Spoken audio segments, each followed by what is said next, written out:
Assalamualaikum warahmatullahi wabarakatuh. Baiklah, kita lanjutkan lagi pembelajaran matematika peminatan untuk kelas 11 IPA.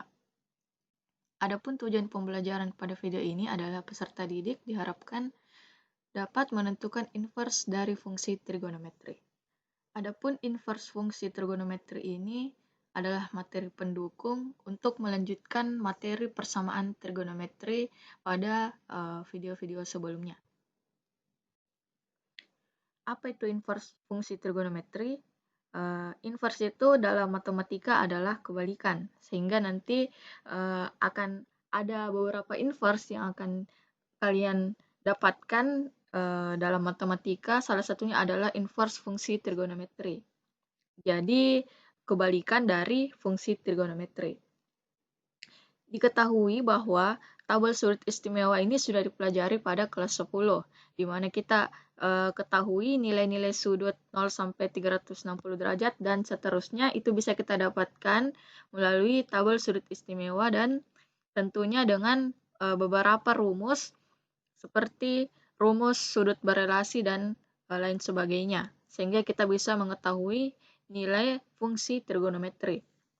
Misalnya saja, ketika ditanyakan nilai dari sin 30 derajat, maka jawabannya adalah 1/2. Nah, inverse-nya adalah kebalikannya. Jadi, kalau ditanyakan sin 30 sama dengan 1/2, kebalikannya adalah ketika ditanyakan sin inverse dari 1/2 adalah berapa. Nah, jadi lambang dari inverse itu adalah pangkat minus 1. Dan jangan lupa disertai tanda kurung untuk nilai trigonometrinya. Jadi di sini dilihat bahwa sin inverse 1/2, kita cari nilai sin yang nilainya adalah 1/2. Untuk sin yang nilainya 1/2 adalah 30 derajat, dan ada juga di kuadran kedua yaitu pada sudut 150 derajat. Nah, jadi berapa sebenarnya sin inverse 1/2 itu? Apakah 30 derajat atau 150 derajat? Nah, untuk itu kita perlu bahas teoremanya terlebih dahulu. Oke, jadi inilah beberapa prinsip untuk menentukan inverse fungsi trigonometri. Yang pertama, bisa dilihat bahwa Y sama dengan sin X. Itu bisa dicari inverse-nya jika X-nya itu berada di antara minus 90 derajat sampai 90 derajat. Jadi inilah batasan untuk nilai X atau inverse-nya. Dan tidak semua juga nilai itu memiliki inverse. Ada juga batasannya, yaitu antara minus 1 sampai dengan 1. Jadi ketika yang ditanyakan sin inverse 5, maka ini penyelesaiannya adalah tidak ada. Karena nilainya itu memiliki batasan antara minus 1 sampai 1. Nah, di contoh sebelumnya itu yang ditanyakan adalah sin inverse dari 1/2, di mana 1/2 ini masuk di interval minus 1 sampai 1, berarti bisa dicari inverse-nya. Selanjutnya yang kita perhatikan adalah batasan dari nilai X-nya. Nah, di sini kita ketahui bahwa sin inverse 1/2 itu bisa berada di kuadran 1 yaitu pada sudut 30 derajat dan pada kuadran 2 yaitu pada sudut 150 derajat. Nah, tetapi pada batasannya itu dibatasi antara minus 90 sampai 90 derajat. Artinya yang memenuhi adalah pada kuadran pertama yaitu sudut 30 derajat. Karena 150 derajat ini sudah lewat dari interval yaitu melewati 90 derajat. Ya, jadi nilai sin inverse 1/2 adalah 30 derajat. Nah, jadi seperti itu cara menjawab atau cara menentukan suatu inverse dari fungsi trigonometri. Begitu pula dengan prinsip yang kedua, yaitu Y sama dengan cos X, juga memiliki batasan tersendiri untuk nilai X-nya, yaitu 0 sampai 180 derajat. Jadi berbeda dengan bentuk sin. Cos X itu batasnya 0 sampai 180, tetapi untuk nilai Y-nya sama-sama dibatasi antara minus 1 sampai 1. Nah, kemudian untuk bentuk tan X itu sama dengan bentuk sin X, batasnya itu minus 90 sampai 90 derajat. Dan untuk Y-nya itu antara minus ta hingga sampai ta hingga, sama seperti pada grafiknya. Bisa dilihat dari grafiknya. Nah, jadi yang perlu diperhatikan untuk lebih mudah mengingatnya yaitu bentuk sin X dan tan X itu sama-sama memiliki batas min 90 sampai 90 derajat. Tetapi hanya bentuk cos X yang berbeda yaitu antara 0 sampai 180 derajat. Baik, kita langsung masuk ke contoh soal. Hitunglah nilai-nilai ekspresi berikut. Nomor 1, sin inverse dari minus 1/2 akar 2. Nah, ada sifat yang menyebutkan bahwa sin min X itu sama saja dengan minus sin X.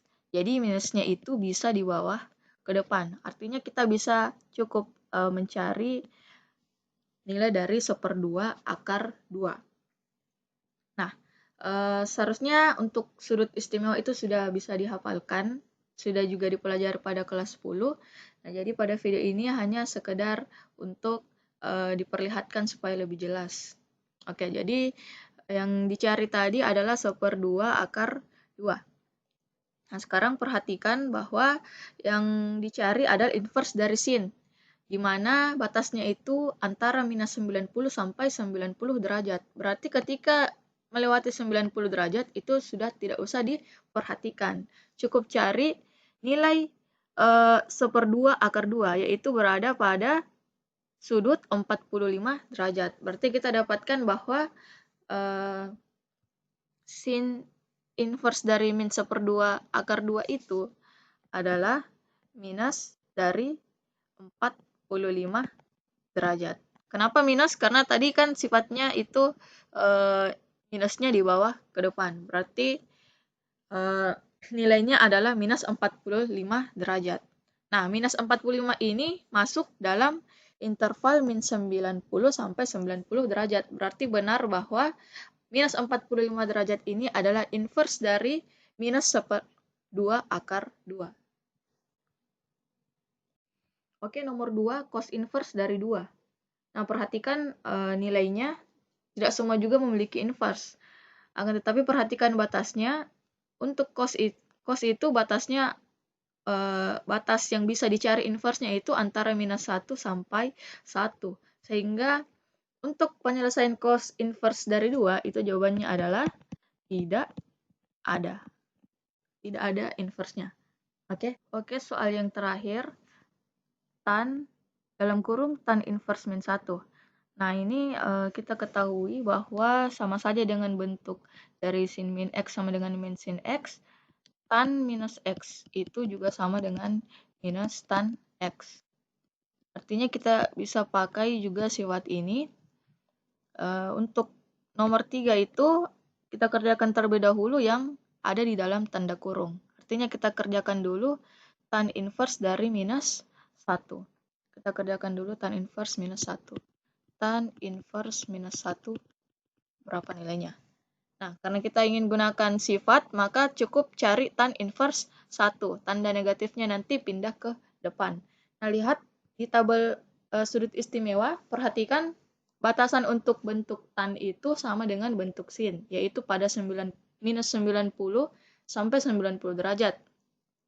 Artinya kita cukup perhatikan yang ada di kuadran 1. Nah, kita cukup perhatikan yang ada di kuadran 1, yaitu bentuk tan.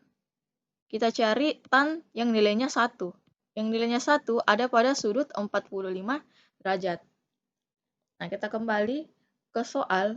Artinya tan inverse minus 1 itu nilainya adalah, karena tan 1 adalah 45 derajat, berarti minus tan 1 adalah minus 45 derajat. Nah, seperti itu. Artinya untuk penyelesaiannya, karena yang di dalam kurung nilainya adalah minus 45, berarti jawabannya menjadi tan inverse minus 1 ini kita ganti, tan inverse minus 1 ini kita ganti dengan minus 45 derajat. Tan minus 45 derajat. Nah, selanjutnya cari lagi nilai dari tan minus 45 derajat. Nah, kita kan sudah ketahui bahwa tan 45 itu nilainya tadi 1. Berarti Untuk tan minus 45 cukup kita tambahkan saja nilai negatif di depannya menjadi minus 1. Berarti penyelesaian dari tan dalam kurung tan inverse minus 1 itu adalah minus 1. Dibolak-balik saja seperti itu.